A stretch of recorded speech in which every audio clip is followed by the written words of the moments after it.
Good evening, Mr. Prime Minister. Good evening, Trinidad. Something I have not seen in Trinidad is innovation. I don't see builders. We seem to be dependent on solutions for everything from Trinidad, from the U.S. Trinidad should have been at the forefront of the oil industry, like when it comes to innovations and inventions.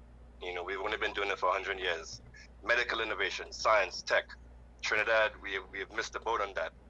But we're now entering the world of artificial intelligence. With all the good and bad that goes with AI, what are you going to do to put Trinidad at the forefront of this revolution? That's my question. What is the question at the end of it? Because I agree on everything he said. What are you going to do to put Trinidad and to Tobago? encourage innovation? Yes, to encourage innovation.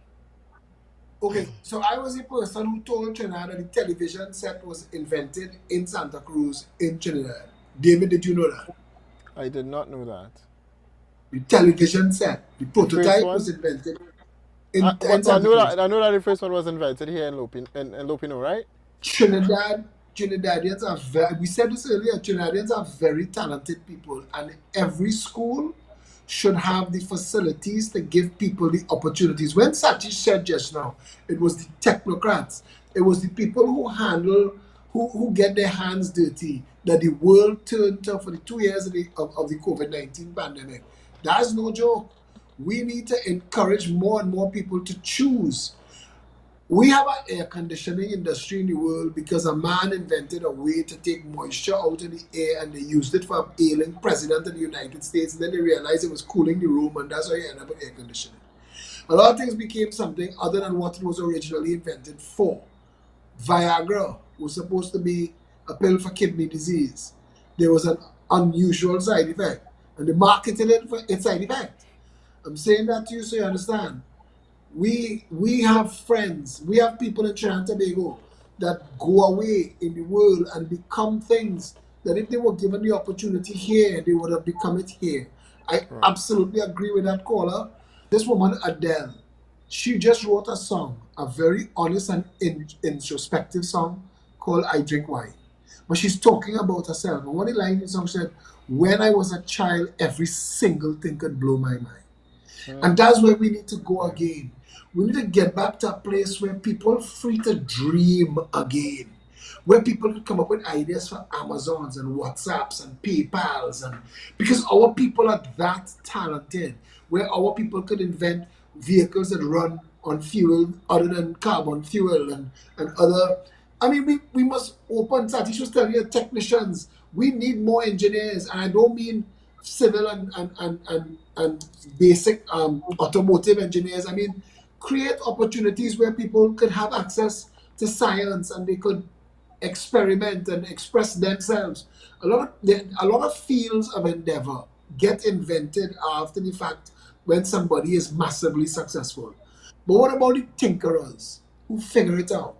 You hear names like Mercedes-Benz, Rolls-Royce, and you don't know Rolls-Royce was two men whose last name were Rolls and Royce. And Mercedes-Benz was formed by the merger of two competing companies. But those people were simple tinkering engineers who figured out how to get cars to work and work at their best and that kind of stuff. And we know so many people in this country. We've been on the road so long. We've heard people walk up to that open mic and talk. I'll never forget this gentleman in Sangre Grande.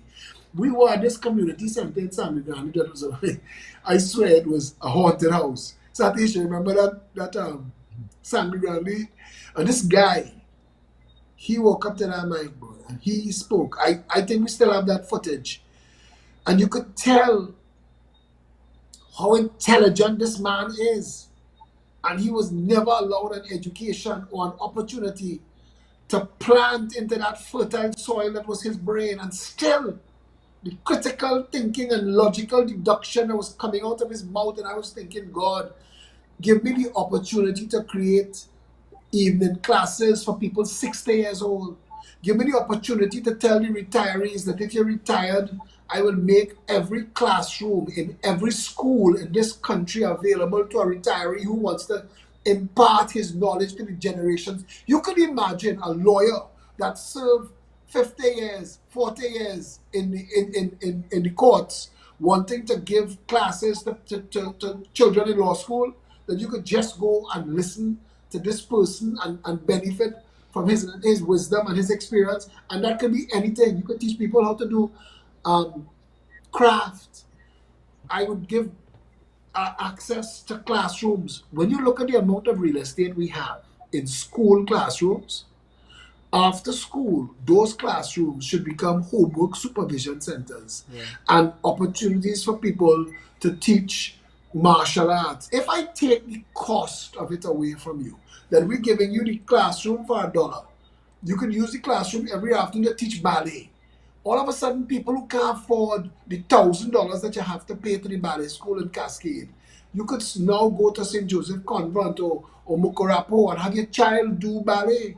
Because there are a lot of people who want extracurricular. A lot of these children that we knock in, who fight in KFC in Movie Town, when the children of Westmoreland and Bayshore and Valsay and Goho, they have extracurricular activities. They have things that they get to go and do: horseback riding, football, cricket, ballet, martial arts, all music.